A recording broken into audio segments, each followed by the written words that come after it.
Bem-vindo a uma nova edição da ESEC TV. Neste programa, vamos à descoberta do Gabinete de Curiosidades, saber como faz a primavera com o GEFAC e voltamos a mostrar um pouco dos bastidores do futuro filme A Bela América. Curioso? Fique connosco.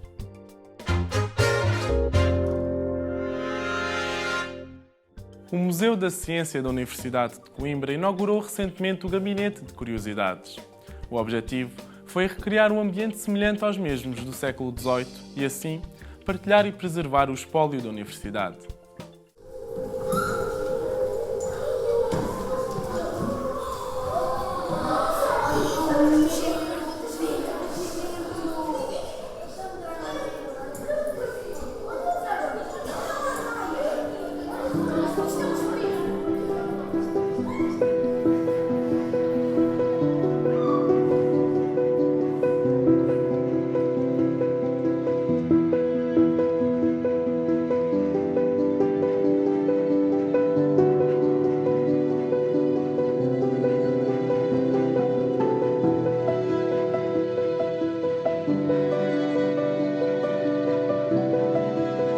O Gabinete de Curiosidades do Museu da Ciência da Universidade de Coimbra não é um museu, é uma componente do museu. E entendemos que, num sítio claramente marcado por extraordinários objetos do iluminismo, com um extraordinário gabinete de física, com um dos mais antigos laboratórios de química, era também importante conhecer um pouco da pré-museologia, ou seja, no tempo em que as coisas, os objetos, eram guardados não diretamente por seu conteúdo científico, mas pela sua originalidade, pela sua curiosidade, pela sua estética. Estamos a falar no século XVII e XVII, onde houve um movimento geral por toda a Europa da criação destes gabinetes de curiosidades. O seu autor pretendia uma coisa muito utópica, pretendia recriar numa só sala toda a criação de Deus. Pensavam eles que se reunissem a maior diversidade de objetos, podia recriar a obra divina e, de alguma maneira, ser um símbolo de poder e de influência. É evidente que não é isso que a Universidade de Coimbra pretende fazer. A Universidade de Coimbra resolveu encontrar um projeto que tenha, obviamente, uma visão contemporânea, mas que permita, de alguma maneira, mostrar toda a enorme diversidade de objetos que durante, sobretudo, os dois últimos séculos, dos séculos e meio, foi reunindo. E resolveu fazê-lo de uma forma que pensou que era plasticamente bonita, interpretando esse espírito.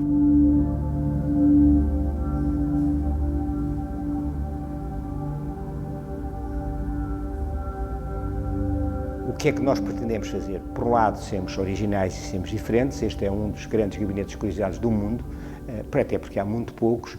Por outro lado, pensamos que a aproximação emocional ao nosso visitante, a aproximação estética, sobretudo dos jovens, como acabamos de ver, deste grupo de adolescentes que nos visitou, é aquilo que abre a porta, é a motivação que lhes falta para encarar as ciências naturais, a física e a química de uma maneira também mais emocionante.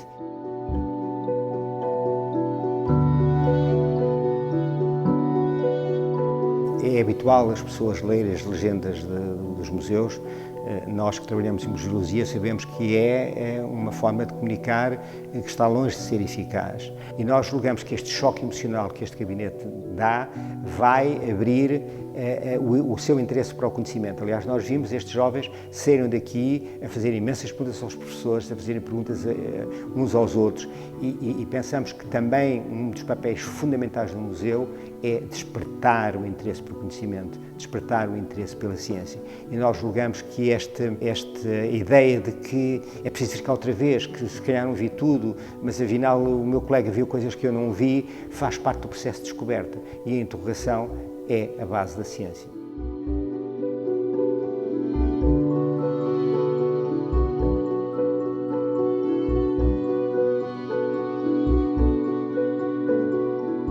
Praticamente todas as peças nunca tinham sido expostas, ou raramente tinham sido expostas, correspondem a acervos, corresponderão talvez a 1-2% das reservas do museu. Este museu representa hoje uma chave para a compreensão do início da ciência e da lusofonia, seja no Brasil, seja em África.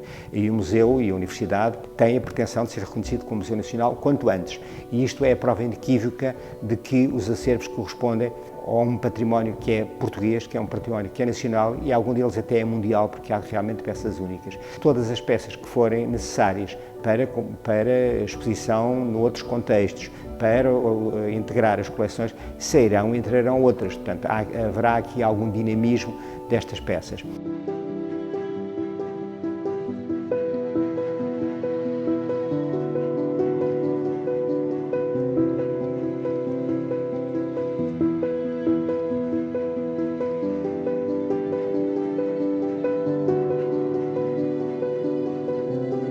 Eu, pessoalmente, estou também satisfeito porque tenho muito orgulho em ajudar a que estas peças sejam mais conhecidas e confesso-lhe que tem havido duas coisas que me têm deixado particularmente feliz. Uma delas é que 99% das pessoas que têm vindo cá dizem se podem trazer as famílias e hoje ouviu, como eu ouvi, uma criança que disse eu ficava aqui para sempre. E isso é emocionante para um diretor do museu.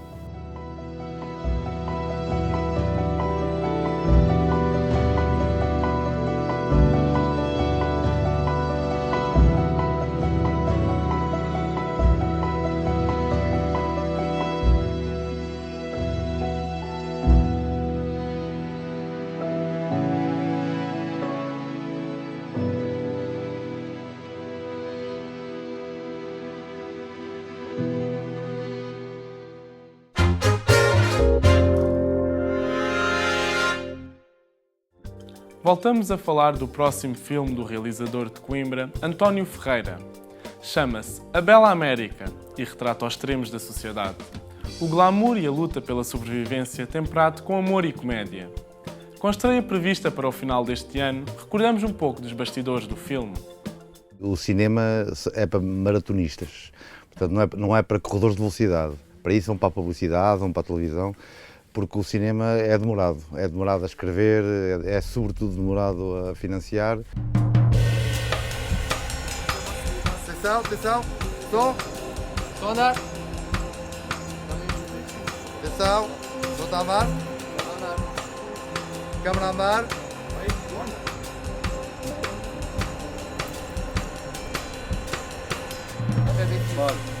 O cinema é uma arte que tem este problema de ser dispendiosa. O próprio desenvolvimento do projeto também demora tempo, portanto o escrever também não é uma coisa que se escreva de um dia para o outro, não é sequer semanas, estamos a falar de meses. E depois, como o processo também demora a financiar, o argumento vai mudando. Por exemplo, no caso da Bela América, a realidade de há 20 anos atrás era muito diferente da realidade que temos agora. No projeto original, o Lucas, o nosso protagonista, era um talhante. E quando agora, 20 anos depois, a gente viu que agora é para avançar, uma das coisas que mudámos foi a profissão dele. Silêncio, por favor. Só andar. 103 sobre 3 primeiras. Claro. Ação. Este Lucas é um rapaz que vive com a sua mãe, que fomos despejados de uma casa que já em si não era a melhor do mundo e viemos parar aqui a este sítio. Ele é um rapaz que cozinha, que é cozinheiro, tem tem uma companhia de entrega de comidas por aplicativo, mas própria, não trabalha para nenhuma marca conhecida, é uma coisa dele, que ele cozinha aqui, que vai fazendo, entrega numa bicicleta. Isto não lhe agrada de todo, nem tão pouco a situação de vida que ele tem, nem tão pouco o tipo de cozinha que faz, porque ele tem um apreço por um tipo de cozinha mais requintado, que depois vai ter a oportunidade de fazer esse requinte em coisas que faz para a América. A América é uma vedeta de televisão, uma estrela de televisão, apresentadora de televisão, atriz, que decide candidatar-se à presidência e entretanto cruza com o Lucas, que é o protagonista do filme, na verdade, e tens o choque de dois mundos, na verdade, é essa a ideia, falar-se um bocadinho sobre o que é que acontece quando duas pessoas de mundos tão diferentes se encontram e se tentam contactar ou envolver, no que é que isso resulta. 104 sobre 1, primeira. Clap. Tchau, tchau. Partigiano. Tchau. Oh, partigiano, porta-me via. Tchau. Pérez completamente em campo. Corta, vai outra. Ele só me lembrou agora deste argumento outra vez, passado não sei quanto tempo, porque eu acho que ele me... Fizemos uma promo, um episódio 0, ou como é que isso se chama, para apresentar e para propor o produto. Logo a seguir, eu esqueço tudo o que disse, e portanto isso foi há 20 anos, né? E só agora é que ele retomou outra vez, provavelmente por questões de dinheiro, como é evidente. Mas pronto, isto é para dizer que é um argumento que tem 20 anos, mas continua infelizmente atual. Em relação à minha personagem, faço a mãe do protagonista, que é um luxo, é um estatuto, não é? E que faz parte destas famílias que parece que ao longo das gerações, e é mesmo verdade, não conseguem sair daquele ciclo. Só andar. Início. 104 pontos sobre o... 104 sobre um segunda. Clap. Há pessoas que apanham o elevador e vão até lá acima, há outros que ficam a meio, há outros que o elevador avaria sempre e ficam cá embaixo. E acontece com esta família.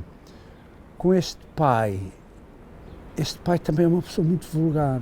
É aquele pai que também quer sair daquela vida, quer tentar uma vida melhor, só que as coisas não lhe correram bem. A única coisa que sai desta história, para além da má vivência que tem, das dificuldades que tem com a casa principalmente, é que nota-se ali um núcleo de amor e de compreensão na própria miséria em que vive. Ok, vamos lá.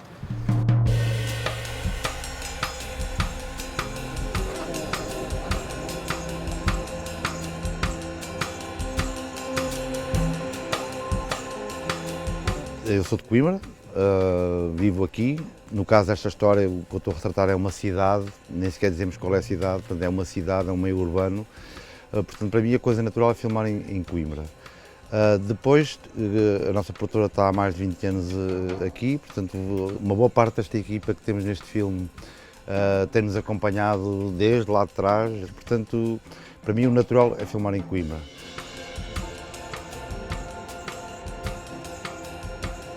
O António tem para mim um misto entre o realizador que sabe muito bem o que quer e que pode correr o risco para nós de todas as ideias que nós temos para resolver a nossa personagem e para criar a nossa personagem, ele vai dizer que não, porque não é tal e qual como ele a imaginou ou escreveu. É um misto disso com outra pessoa completamente livre, mas eu acho que é exatamente porque sabe muito bem o que quer. Ele é completamente livre de absorver as coisas que nós lhe propomos e está de tal maneira ciente daquilo que quer que por isso, pelo menos é a minha experiência, eu sinto-me sempre muito eficazmente dirigida. O António Ferreira é um realizador com quem já gostava de trabalhar, já desde que vi o filme dele, O Embarco, e sim, parece-me bastante promissor, vamos ver. O António é a primeira vez, cinema já fiz algumas coisas, mas ninguém deu por mim, eu penso que até nem os realizadores deram por mim, e aqui tem... a experiência de filmar com o António aqui em Coimbra? Espetacular. Eu pensava que eram aqueles realizadores aberto a ideias, uma pessoa extremamente bem disposta. Ok, não corto,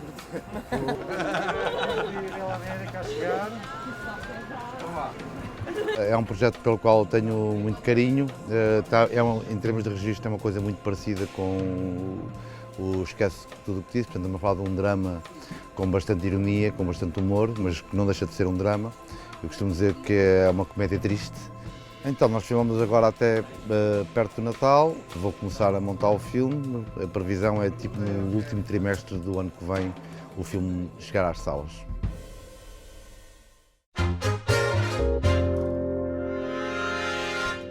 O GEFAC, Grupo de Etnografia e Folclore da Academia de Coimbra, apresentou o espetáculo Como Faz a Primavera, no Teatro Locomotiva, em Taveiro. Esta produção propõe uma viagem sobre os ciclos e recomeços para nos lembrarmos dos sentidos e das relações.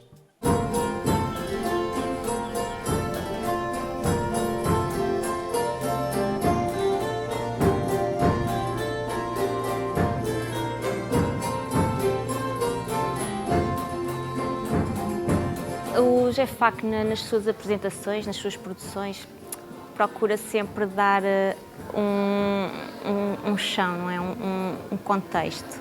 Neste houve mais uma pesquisa individual de histórias pessoais. Há uma faixa etária dos velhos que nós reconhecemos, que faz parte da nossa memória coletiva. Inferimos o que eles podem ter passado tendo crescido, tendo nascido naquela época e naquele espaço. Imaginamos uma linha de vida, uma história de vida que faz parte da memória coletiva.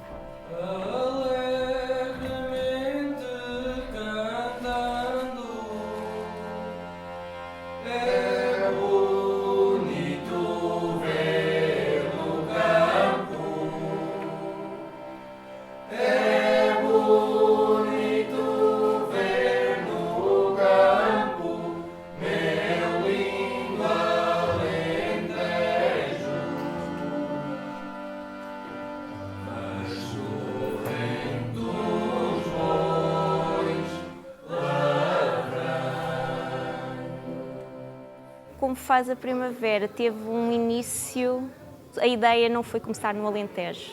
Foi o momento, foi a pandemia, foi estarmos em casa, porque iniciámos este processo em casa, com o mote da máscara, a máscara higiênica, em que, ok, vamos trabalhar sobre a máscara. Máscara na tradição, na cultura portuguesa, as máscaras de Trás-os-Montes, que são um objeto de catarse, que é o que nós estamos a precisar neste momento. Depois surgiu o Como Faz a Primavera, que tem sempre esta ideia de recomeço, de fechar do ciclo, da luz que se segue à escuridão.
Esse tipo de teatro sem fala é sempre muito difícil de fazer, porque exige técnica, o teatro de máscaras exige muita técnica e é uma técnica difícil e que é bonita porque é construída junto, ou seja, é muito difícil fazer máscara sem ter alguém fora para orientar. Então a gente faz e não sabe se as pessoas entenderam.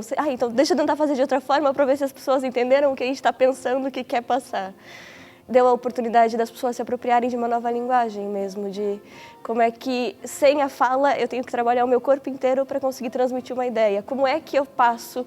A memória nos ajuda a ressignificar o nosso dia a dia, para a gente mudar as nossas relações do presente. Como é que, sem fala e só em ação, eu consigo trazer isso?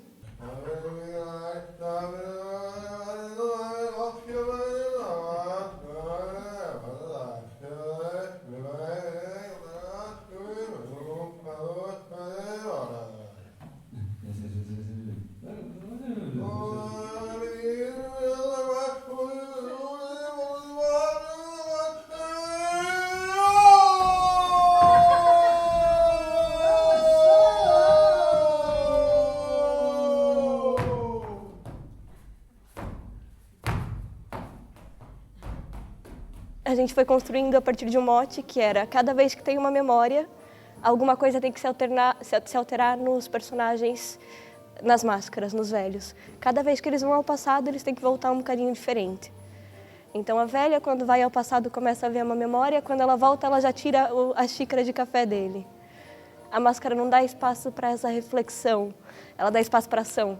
Então, como é que no meu corpo, no jogo que eu estabeleço com o espaço, com a outra pessoa, com a outra figura, com a toccata, com os objetos de cena, eu consigo transmitir uma ideia que não é simples, mas que tem que ser mostrada de forma simples. Eu acho que essa é a beleza do teatro de máscara e de uma dramaturgia sem fala.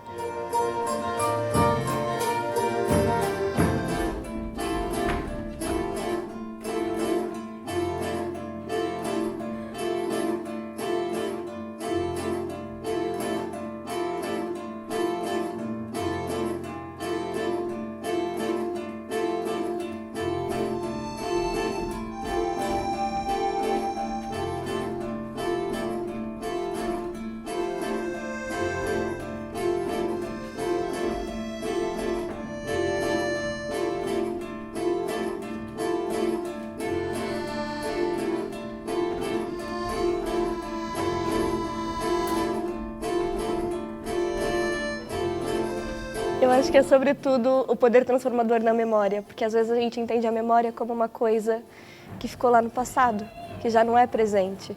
E essa memória me ajuda a transformar o meu presente, me ajuda a lidar com as coisas que acontecem agora. Então, não perder essa conexão com o passado para poder transformar o meu dia a dia em direção àquilo que me faz mais feliz, que me faz bem. Acho que é isso que é a primavera, é poder trazer do passado uma força de renascimento.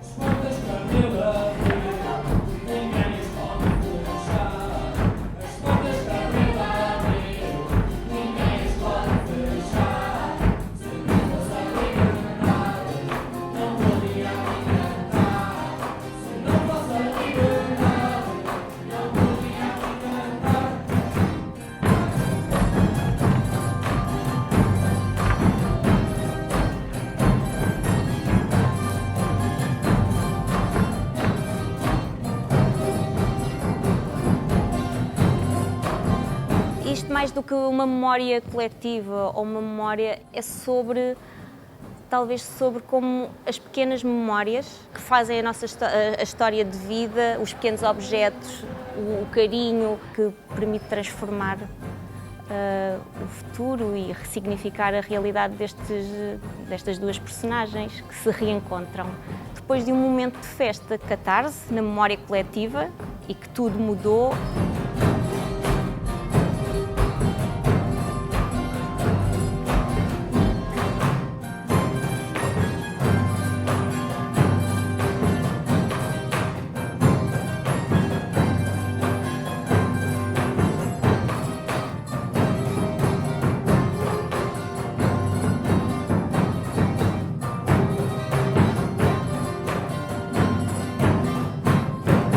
É engraçado porque a gente vai entendendo o que resulta e o que não resulta agora.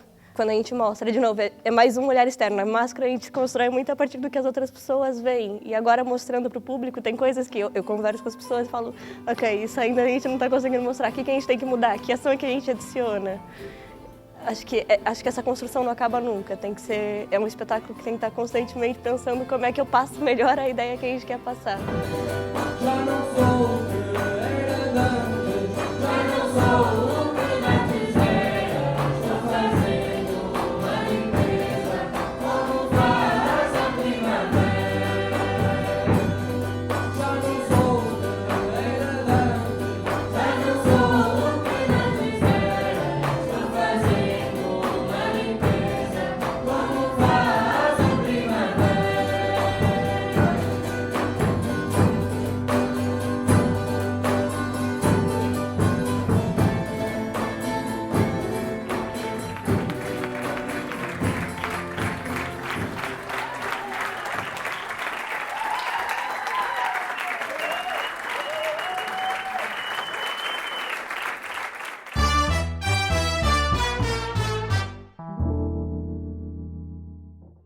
Obrigado pela vossa companhia nesta edição.